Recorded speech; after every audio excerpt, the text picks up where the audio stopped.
This is Mile High. We have to do it better in order to move people along. Up, down, inside out. If you get your mind right, it is not. It is a receiver of thought. because love is my first technique. It's now time for the show.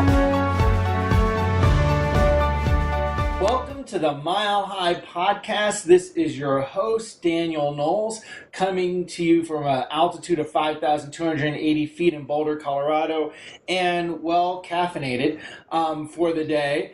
And I'm excited to have you as a listener and to join us. And we want to remind you, wherever you are listening to this, maybe it's on iTunes or Stitcher or YouTube or Facebook, hit subscribe. We never want you to miss an episode. We bring real tech to you continuously to help you get more grounded in the philosophy, expand your vision, and also to increase your business strategies so you can impact more lives in your community. This is going to be a awesome episode. It's one of our first, maybe our first episode that we're recording with a chiropractor in Europe. So we get groundbreaking episode here today with a person who had his haircut today as well as I did. We were prepping to make sure we look good on camera. Dr. Thomas Waller is joining us from the UK. Welcome to the Mile High Podcast, Dr. Thomas. Daniel, thank you so much for having me. It's an absolute pleasure to be here. We're coming from probably the flattest place in England, so we're a long way south from you eventually, so it's an absolute honor to be here, and human beings are the same the world round, so chiropractic works the same here in Europe as it does over there in the States, and I think we were discussing maybe the politics is similar, but we've got a big job, and I'm so enthused by the Mile High movement, and I'm really pleased to be here. Well, thank you for mentioning that, and I would assume that you have gravity there just like we do, so chiropractic is going to work there just like it does here. And, you know, I'm glad you used the word movement because that's how I think of it. And when people come to Mile High, and I do want to mention that August 16th to 19th, 2018, clear your calendar. There should be nothing else on it for that weekend. But the weekend after, you should make sure you go to Axiom in Brussels. I'm sure we'll talk about that. But August 16th to 19th, www.milehighchiro.org. Get registered before the end of the year while it is still under $3 to attend. I met you, Thomas, in San Francisco. So I met an Englishman in San Francisco when we were at the Australian Philosophy Summit. So this was an international affair going on. And that was a great time to get to connect and learn. And so I'd like people to get to know you. Share a little bit about how you found your way into this world we call chiropractic. That's a great question. San Francisco was fantastic. It was a place where there was chiropractors from all around the world with one mission and one vision. That was beautiful. My journey into chiropractic is a very interesting one. I had my heart set on being in the military. I was a Royal Marine for a while, and then I think my mum said maybe chiropractic is a bit better than going out and shooting people, so we got into chiropractic. I spent my entire chiropractic course and my first 2 years in chiropractic being a real strong mechanist. I was on completely the other side of the scale, and then there just came this time when I could not understand what was going on in my practice compared to the way I was trying to drive my practice, and it started a journey of discussion, a journey of learning, and then I had the opportunity to meet Jim Sigafus, and Jim Sigafus was the person who I think just grabbed my arm, pulled me up, and now it's spurred a real passion of mine to change that from the start, to stop students, to stop chiropractors, to stop prospective chiropractors from struggling for so long, and at the end of the day, failing so many people and bringing them down to chiropractic. So I now sit on the executive board of the United Chiropractic Association here in the UK.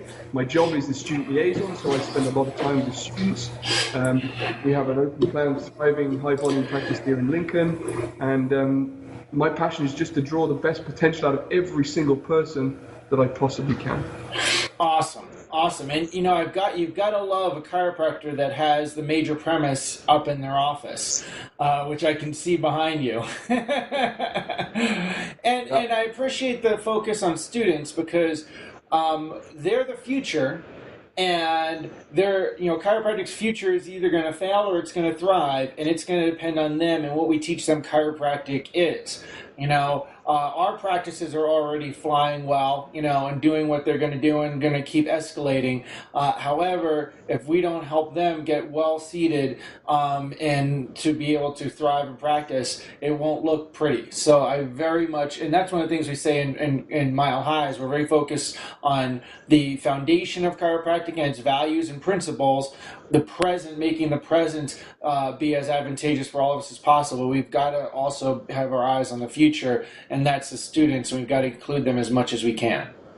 I think that's so key, and I think it's having a vision bigger than yourself. And if you want your family, if you want your future generations to have chiropractic, then we need to be inspiring the next generation of chiropractic. I mean, I was reading Volume 18 earlier, and the beginning of Volume 18 starts with it basically says that you find all these people in your life, people with great drives, people with great visions, people with great abilities, but then you start to cull them all until you find those ones who really come from a place of vision and service. And I think as chiropractors, we all have that, but we need to tap it not only for our patients, but for the future of our profession. I think that's where we need to go. Yeah, and you and I were talking just before we came on, and it's something that I see over and over again, and I think it's a very good question to kind of get things rolling forward in, which is when you see someone who is on fire, loves chiropractic, wants to help people, and then 1 year out, 3 years out, 10 years out, they're bartending, or they're doing something other than chiropractic, other than their passion. They're working at a ski resort, whatever it might be, because they never got in the direction that they were supposed to, how they could really have, how they can contribute to people's lives. And you have the most powerful healing on the planet in your hands and in your heart, and that doesn't come to fruition. It hurts. And we talked about, you said seeing people 5 years out not doing chiropractic. How do we shift that? I think it's the number one thing in chiropractic is that attrition rate of such potential that leads our profession. And I think the way we shift it is we really inspire chiropractors. I think the movement has to come from the ground up. It has to come from the people's feet. It can't necessarily come from politics as much as I'm involved. It has to come from inspiration. And I think the reason that chiropractors fail in practice is a fear of what other people will think of them. They spend their whole student life, or even chiropractors have been out for years who are still failing, are always worried about what other people will think of them, what the medical profession is going to think of them, what the insurance company is going to accept from them, what their patient thinks of them. And it comes back down to the fact that if we really have a confidence and an understanding in really what we do, and a belief first and foremost in ourselves, and then the art that we deliver, there's no way you can. So I think it comes down to having a real, true, honest belief. And I also think it comes back to chiropractors sticking with chiropractic. I think a lot of chiropractors are trying to do other things, speaking out of turn, getting themselves in trouble, and moving away from the art that we have and the essence and the philosophy that we have that is an art, science, and philosophy of things natural. Absolutely. And here's the thing, and this is why I love what you're doing, and I love what Axiom's doing, and the other elements in Europe, which is this. If we're going to change the status quo, it's kind of a David and Goliath situation, and I think what has to happen is it really has to be a grassroots movement of practitioners and students grabbing, not pushing away what we don't want in chiropractic, but moving towards and grabbing what we do want. I believe that, and I also am of the opinion that we have used the underdog thing too much and for too long. There's a great Pixar, I think it's a Pixar film, It's called ants. I don't know whether you've ever seen it. So ants is about this colony of ants that are suppressed by this group of wasps. And these big burly wasps suppress these ants. And it takes one ant to realize that their numbers sheer outweigh these wasps. And as soon as they realize that they have more numbers than the wasps, they overcome that adversity and go on top.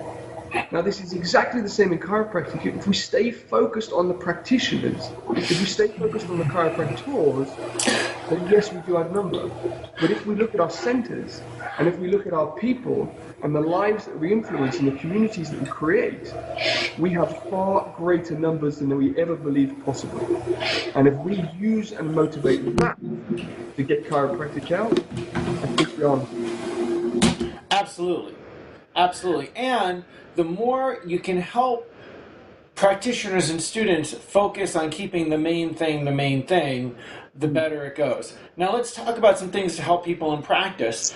When you had that turning point, right? You said you talked to Dr. Jim Sigerfoos, and that was one of the keys in that shift. What shifted things for you? What was said, or what did you do differently, or what did you latch onto? The biggest thing came down to trust. And it just really came down to trusting what I was doing and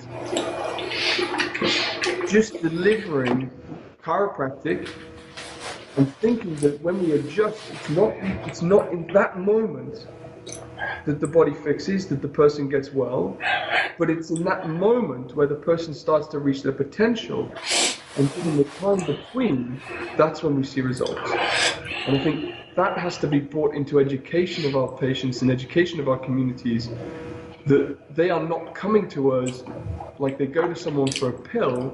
They're coming to us for someone who releases their potential, but they are the ones that get themselves well.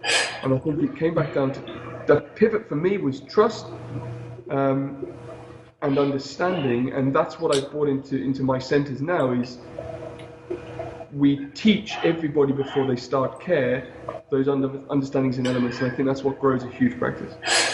You know, you said that trust is very, gave me chills because I'm looking at you and you got the major premise behind you, and I always teach people, and this may not be philosophically accurate, but I like it. I always teach people that I feel that major premise, what it speaks to me, I can put it to two words, is that it basically is communicating to trust life. That's what I feel the major premise means to me. It's you got to trust the process of life that's organized and it's unfolding, and it's not with a solicitude towards you, but it's with solicitude towards the organization of the world, not you particularly. And you got to trust the process that's there, and that chiropractic is based on trust, while as other healing arts, allopathic healing arts, are based on fear. Yeah. Trust and confidence, and that's why I'm a big motivational guy, and I believe it works hand in hand with chiropractic. It is an understanding. Chiropractic's a philosophy, art, and science of things natural, so it's born out of everything with a trust and with a movement and understanding, exactly like what you just said. 100%. Yeah, and also teaching people that the adjustment, because you said, that adjustment, the way you said it, I don't think I'm going to be able to repeat it, but it echoed to me something that B.J. Palmer said, is the adjustment is what happens after my hands leave the back, right? The adjustment's what happened. He said that at 1931, in The Hour Has Arrived, in that lecture. I always ask patients, when do you think the adjustment happens? Because I want them to realize that adjustment happens for hours after we take care of them. It's not what we do, right? Because I'm not the person that adjusts. It's their body that makes the adjustment. I just apply a force. I think, I don't know who said it, and I use it all the time. Chiropractic is like a beautiful piece of music. It's the plucking of the strings, but the timing between the notes that makes the difference. And I think it's, we pluck a string, but it's that timing between that's the magic in a human, in life. Right. And I always say, every patient who comes here has to attend one of our orientations, and the biggest thing we hit home is there's only one person in the room who's going to get you better, and and that is you. And it's all trust in them, in the process, and how they're working. Yeah. Yeah. Absolutely. Absolutely. And I think, I may not know if this was the original person, but I think that quote was Andy Roberts, possibly. I've heard him say it, but I don't know if he was the original.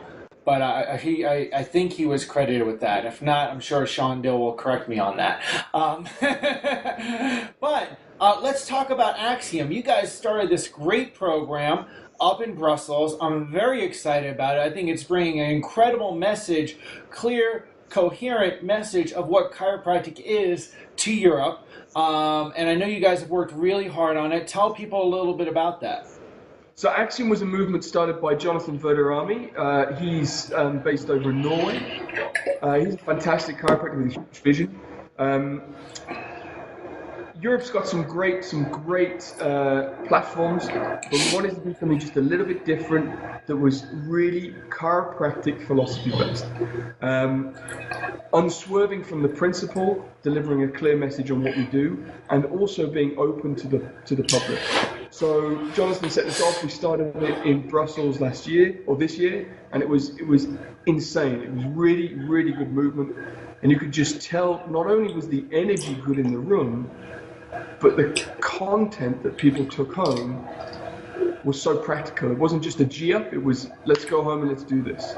So next year on the 25th, 26th of August, we're going to be in Amsterdam, and that's going to be, I think, the main event in Europe next year with the Axiom in Amsterdam. Awesome. So, I didn't realize it moved from Brussels to Amsterdam. Even better. Love Amsterdam. Easy place to get to. Yeah, they've got great French fries there. Fries in Amsterdam, huh?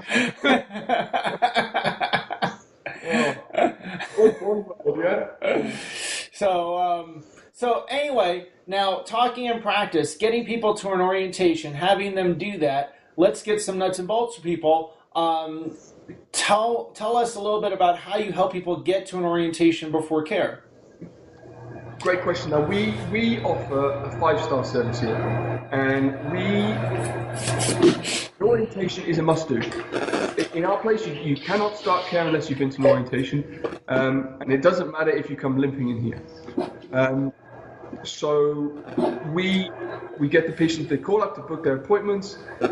We say, look, let us tell you a little bit of how we work before we start, and see if this is for you.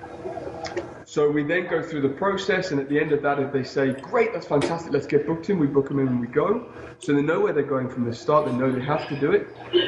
And you know what? If they say no, we have the number of the chiropractor around the corner, and we just give it to them. Because we're creating something unique, we're creating something different. This particular centre has been open 4 months. Within 3 months, we were at 200 a week, and I think that's pretty big growth for one of the quietest towns in the UK. It's awesome. So it's going all right, and I think standing with that principle and understanding that this care that you're coming for is not about me, it is about you. And if you're serious about investing in your health, you have to attend the orientation. So the language we use whenever we're on the phone or whenever we're booking is, this is all in your benefit, it just makes sense for you to come. And people think, okay, that makes sense for me to come. And we have found one person rejected. and meanwhile, everybody else is all in. All in. And it's all in the chiropractor's head. You know, it's how do I get people to attend my orientation? I think comes from a place of, well, you don't value your orientation. And if you don't value your orientation, then you're obviously not able to sell it or deliver it in a way that's practical. Well, I will even say it's one other step in that, which is that somehow that they think the orientation is about them. Because if they thought it was about the practice member, they could sell it a lot better. Yeah. But because it's about them, they're trying to get someone to get to their orientation, which is getting, not giving. So, and when you're trying to get, it doesn't work so well. Yeah. I mean, I even say in our orientation, I say, you know, I really don't care if you start care here or not. But you cannot help but leave this 40 minutes with the ability and the potential to change your life and your health in the future. So already putting out, come here or don't come here. Right. But if you take something away from someone like that, and that reaction is to go for it even more. Yep, absolutely. Because also at that point, they know that you're not attached. Yeah. Right. Because you're trusting life. 100%. Yeah. Absolutely. The miracle work for everybody. Yeah. It's for me and for our team, it's been very easy to get people to an orientation. It's just you got to have the confidence in it. Your team have got to be believing in it, and actually, you've just got to put yourself out of your comfort zone and do it. Excellent. So and I think more people have to hear that, because what happens in chiropractic is if you can be bold about what you do instead of being shy about it, you will have more results. By far, because people will get attracted. They're either going to get attracted or pushed away by that boldness or that serenity. If they're pushed away, that's fine. Then we're never going to be all in anyway, right? And if they perceive that certainty and that boldness, that they know that there's something here and there's a reason why that's coming across, and it gets them curious. I think that links well into the politics as well, and one of the reasons people get hung up on it is because they have the confidence, but they don't understand the philosophy. So what they do is they have the confidence and say, yes, I can fix you and I can cure you. But they don't have the understanding of the philosophy, and that's not even what we do. Right. And I think that breeds an incongruency which generates a slight obstruction in their understanding. So I think that's huge for it. Yeah, absolutely. So tell me a little bit about there's different I am not familiar with politics in the UK. I'm familiar with them in the US. I'm not familiar with the chiropractic schools. Okay, so with that, what is going on with chiropractic politics right now that you want people to be aware of so they can make better choices? Wow. That's it. So, the UK is thriving. The ground movement is huge. And awesome. It is awesome. There are so many chiropractors full of potential, full of enthusiasm, and creating massive communities. The one thing is that not enough of them are aligning their political involvement with their beliefs. So we have, probably similar to you, we have 4 different associations here in the UK. We have the United Chiropractic Association, of which I'm a board member. That is the vitalistic movement here in the UK. There is the McTimoney Chiropractic Association, which is a movement for a group of chiropractors. They're pretty philosophically based. There is the Scotland Chiropractic Association, which is a fantastic movement with Ross MacDonald up in Scotland. And then there is the British Chiropractic Association. The British Chiropractic Association is the old guard. They have a very mechanistic approach. They want chiropractic to be inclusive. They want it to be in with the medical system. But there's a lot of great chiropractors associated with the BCA. But what they don't see is that every time they re-up and give their money to the BCA, they're funding a movement that doesn't support what they're... It's the same thing. Yep, it's the same thing everywhere. Same thing in the US. And it's brought out of fear, Who said it? Because you've done, you'll get what you've always got, If you're frustrated with the advancement of chiropractic in this country and you don't see your values lining up with your association, flip it. Yeah. So, what I want people to understand is that the United Chiropractic Association is growing, that underneath that, the principles, philosophically based or vitalistically based chiropractors are growing. And those few people who just keep incestuously sitting on the top of chiropractic are probably going to keel over sometime soon, and that's unfortunate. But that's gonna burst the lid, and chiropractic is just going to thrive. So align yourself with an association that supports your values. I would say the Scottish Chiropractic Association, the United Chiropractic Association, and I think the McTimoney needs to come on board. And the future of chiropractic, I perpetually believe, is so bright. And this is the thing. It's the same thing in the U.S. And I think we'll end up closing with this. which is, in this, if you're going to have a movement and you're going to make ground roots change, okay, you have to financially starve the people, the organizations that are fueling your destruction. And it's the same thing in the U.S. People have insurance, health, malpractice insurance, fueling their destruction, not realizing it, that it's a company that's doing it. They're giving dues to organizations that are fueling their destruction and moving chiropractic quickly towards allopathy, right? And my friend Liam Schubel, and we don't want to talk about him too much, please, but my friend Liam Schubel says that, you know, apathy leads to allopathy in chiropractic. Apathy leads to allopathy in chiropractic, right? And then you want to send people to chiropractic schools that are as close to the vitalistic values as you can, right? Rather than say, oh, hey, this school's near us, why don't you go to that school? And then they come back to your town and they give a chiropractic message that's completely not congruent with it, and they ruin the vibe that you're trying to create in your community of what chiropractic is, right? So it's got to be grassroots. Completely agree, 100%, and I put the positive spin on that as well, is that we need to be successful in our practices, and with the money that we earn, which we should be proud of, we put straight back in the chiropractic. I know you do.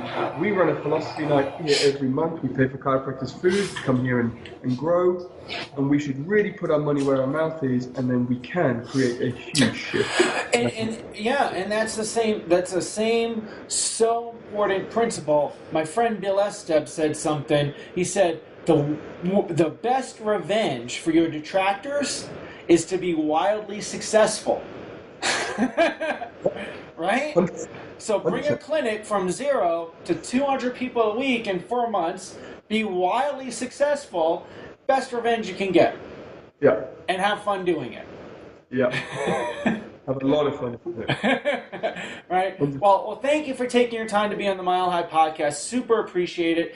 And everybody, look up Thomas Waller. We'll have some information on him in the bio notes on the podcast for iTunes. Enjoy this episode. Share it so other people get the chiropractic message. And get to Axiom in Amsterdam. Think Axiom Amsterdam, August 25th, and the sister program in the U.S., Mile High, the weekend before, and just bring in the fall. So with a full tilt tick in 2018.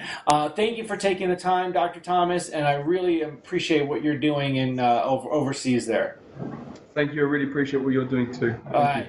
And to everybody, you can register for Mile High, www.milehighchiro.org, and also there you can subscribe to the podcast, and we look forward to seeing you in August. Like our page on Facebook, www.facebook.com/Mile High Chiro.